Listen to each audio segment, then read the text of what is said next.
Marvel may have committed the ultimate chess sin in their new movie Captain America Civil War, but at least chess and pop culture redeemed itself this week with Disney releasing the inspiring trailer for Queen of Katwe, of course, the movie detailing the life and times of Fiona Mutesi that we've all been waiting for. We dive into all of this and more. Peter Dawkers brings us the update from the European Championships and featured news. And finally, we wade into the muddy waters of men and women in chess regarding Levon Aronian's recent statements in a controversial interview and the fiery thread that broke out on Twitter.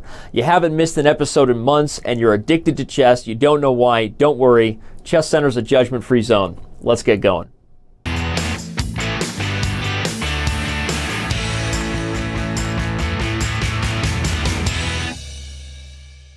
He's back, he's bad, he's Peter Dawkers. He holds down Chess.com's news section.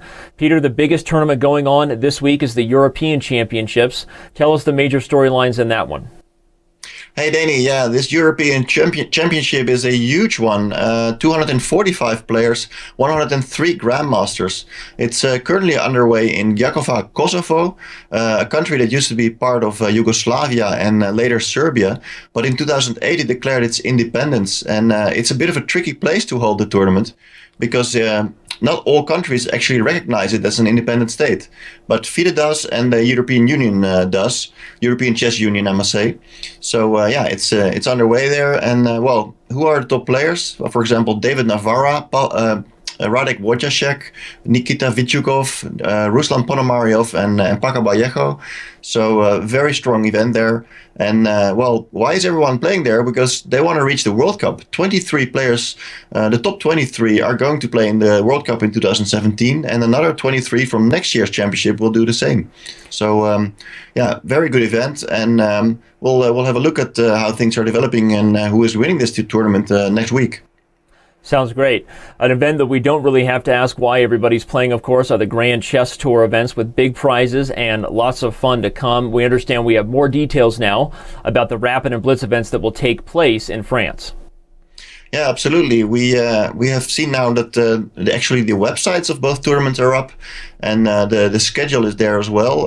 To remind everyone who is actually playing this year, it's Magnus Carlsen, Levon Aronian, Fabiano Caruana, Anish Giri, Vladimir Kramnik, Hikaru Nakamura, Wesley So, Veselin Topalov, Maxime Vachier-Lagrave, and Vishy Anand. Quite the list.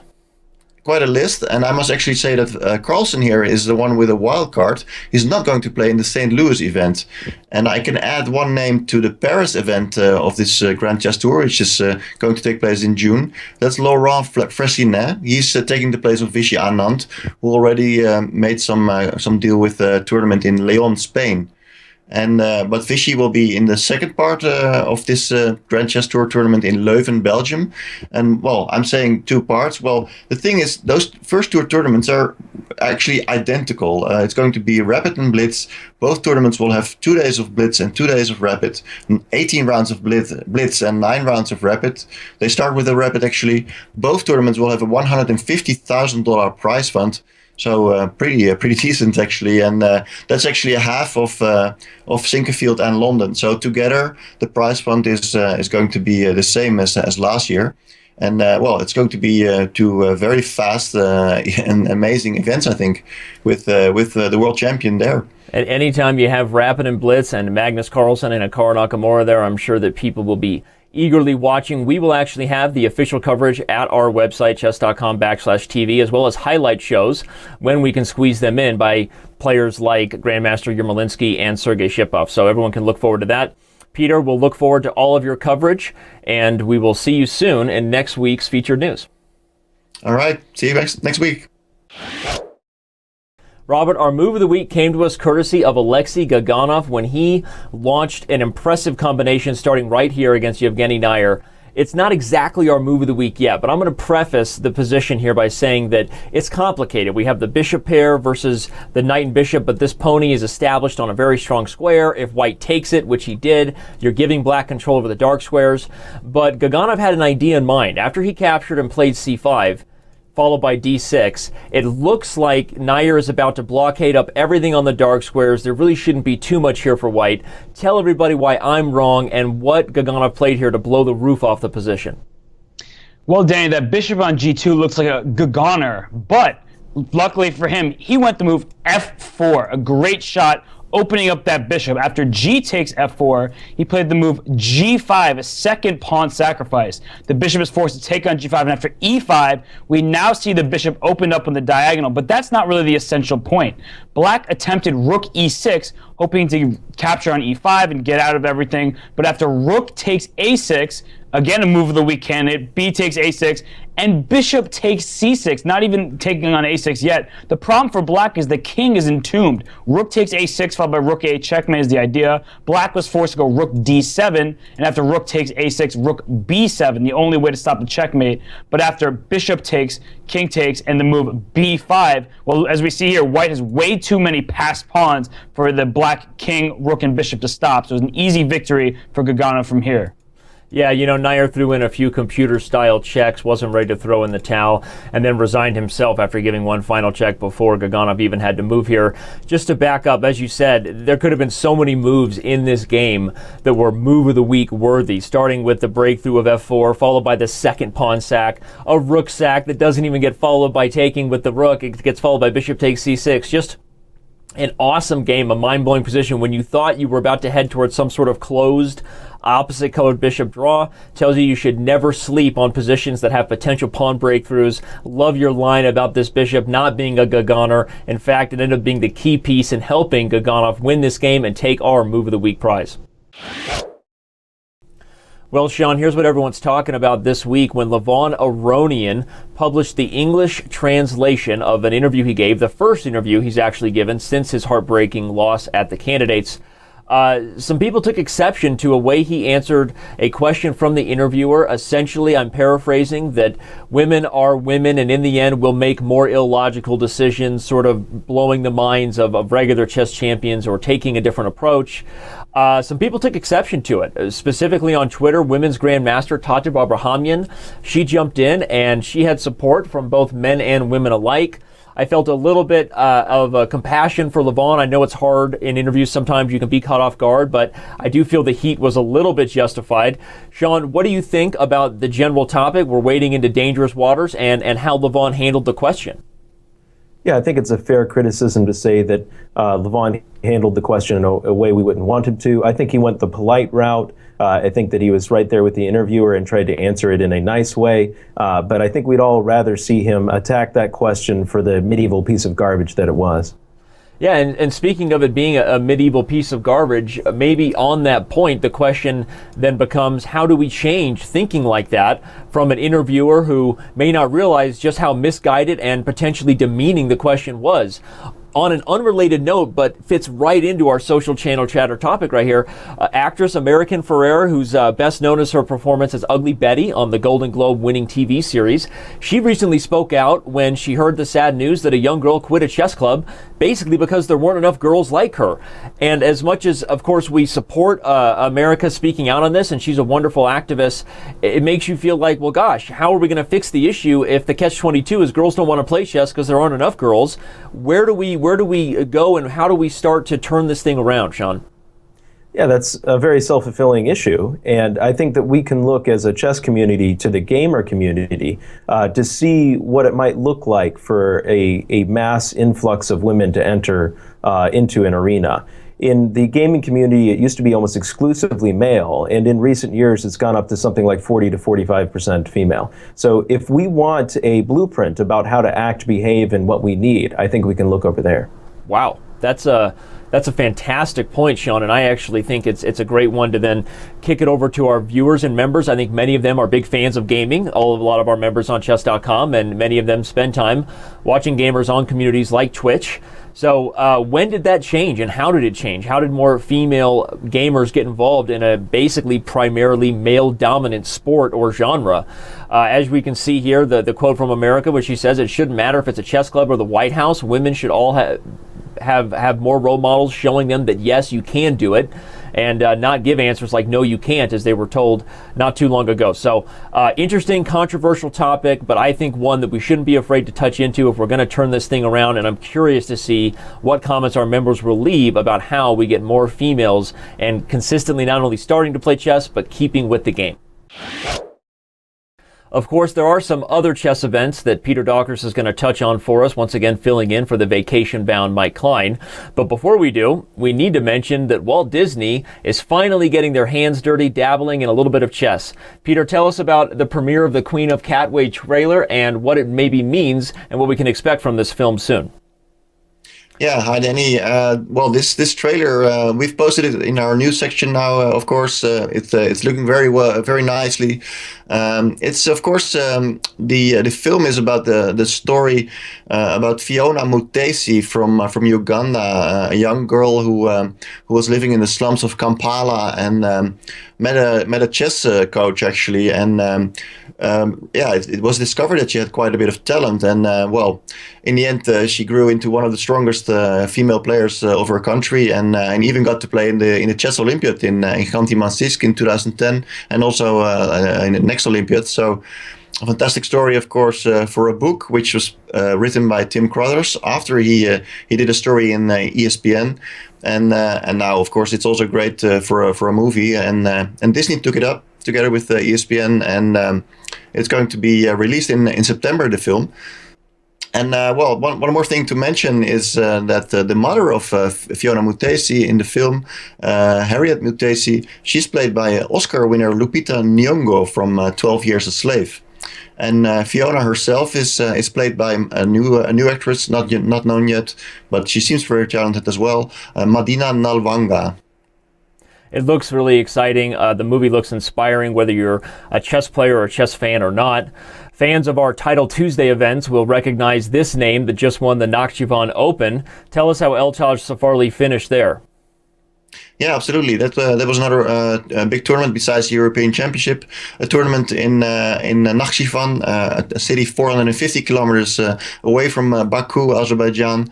Well, I said big, but in fact, only 48 players played in this Open, and 13 grandmasters. But there were some big names actually. For example, Shahryar Mamedyarov was playing, but well, he started well with 2 wins, but then he drew 4 games in a row.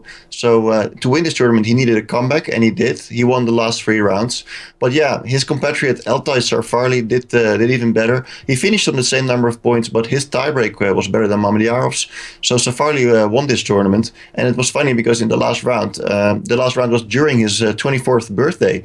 So he gave himself a wonderful present. Nothing like winning a big event on your birthday. These players you just mentioned will all be participating in the upcoming Gashimov Memorial. Is that correct? Yeah, well, Safarli and Mamedyarov, yes, those two, and with 2 more Azeri players, Mamedov and Rajabov, and a lot of even stronger players, 3 top 10 players. But you and Sean will be talking more about this event. Yep.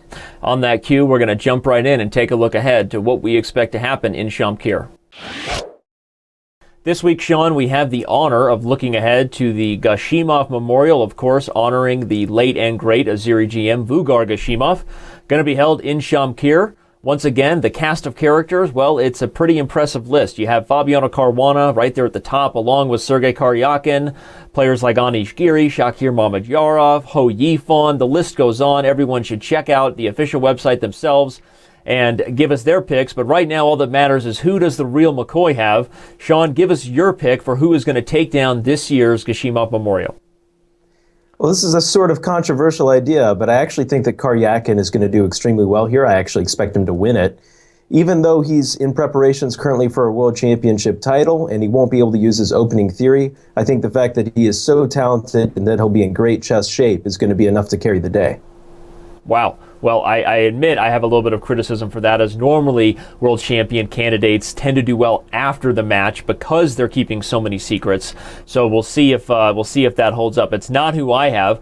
I would love to take Fabiano Caruana there, the American right at the top, but since they list him as someone from Italy, I don't even know who this imposter is. So instead, I'm going to surprise you and take Pentala Harikrishna, who I think had one of the most underrated performances of everyone in Norway as far as showing what he has prepared. Some incredible games on the black side of the French, even his big win against Anish Giri, who will once again face him in this tournament. So that's who I got. Who do you have as the dark horse to maybe perform well? I think Mamedyarov, he's a hometown boy, and I expect him to play extremely strong here. Okay, well he is a hometown boy in Azeri Gym. My dark horse is going to be a similar pick with another hometown boy there with Taimur Rajabov, maybe defending and playing well on his home turf. I really wouldn't even be surprised to see him win this event. Perhaps considered by many to be the strongest Azeri GM for the last decade or so. So we'll see if he still has one more Toby Keith performance. Not as good as he once was, but maybe as good once as he ever was left in the bag. Viewers, let us know what you think. Tell us who you got winning the Gashimov Memorial. Look for highlight shows on Chess.com/TV by Grandmaster Alex Yermolinsky, Grandmaster Simon Williams, the whole crew, normal cast of characters. Since you don't always have time to watch the full 6-hour show, you know what we have on Chess.com TV. We own these highlight and recap shows. Don't miss them. 60 to 90 minutes, everything you need to know about the tournament during the off days, and we'll look for everyone getting involved there at our official shows. So check them out at chess.com/TV. Well, Robert, when Maxime Vachier-Lagrave and Fabiano Caruana faced off in our third Grandmaster Blitz Battle Championship match, this was the penultimate round, or the penultimate game, I should say, of the 3-2 portion. After Bishop H3 by Maxime, it seems clear that Fabiano must have at least seen the idea that the G2 pawn was pinned, because taking would allow an immediate checkmate on H2.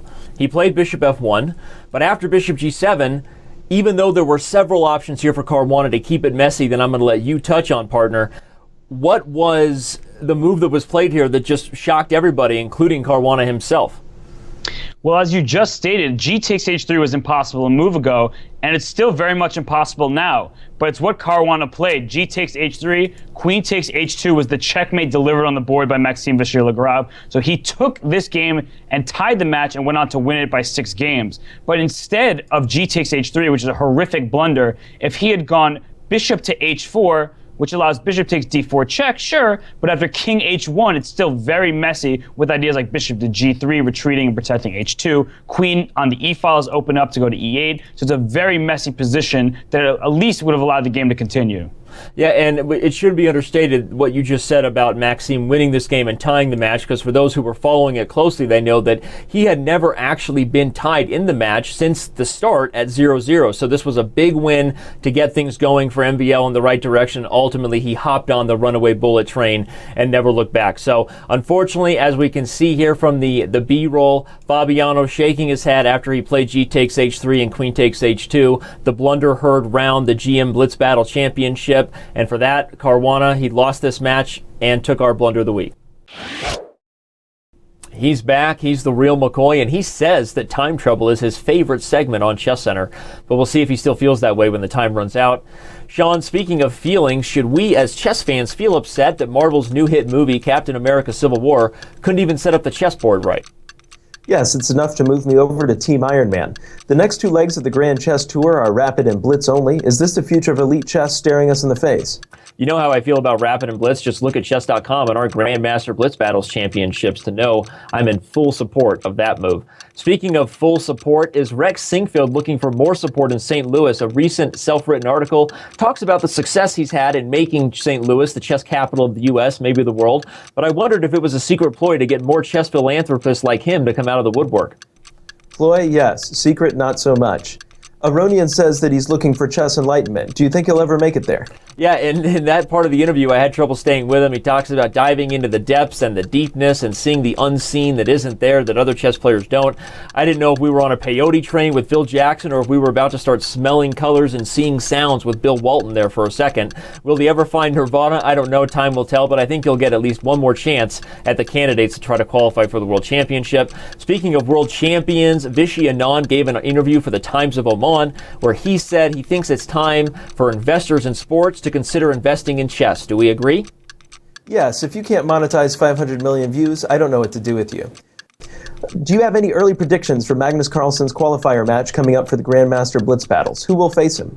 Well, on June 23rd, we'll know who's facing him, so everyone should mark their calendars for that. But Robert Hess and I will have a special looking ahead segment separate of this Chess Center coming out this week, so look for it.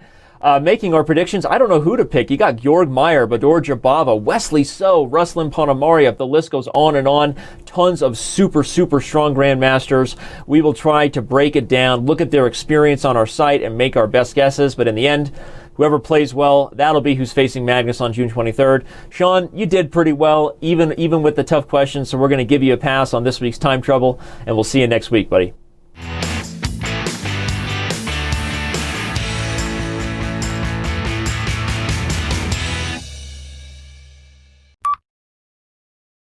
The next two Grand Chess Tour legs are rapid and blitz only. Is this the future of chess? Staring eye. Let's do a dry run. You're right. We were doing good. No, that was horrible.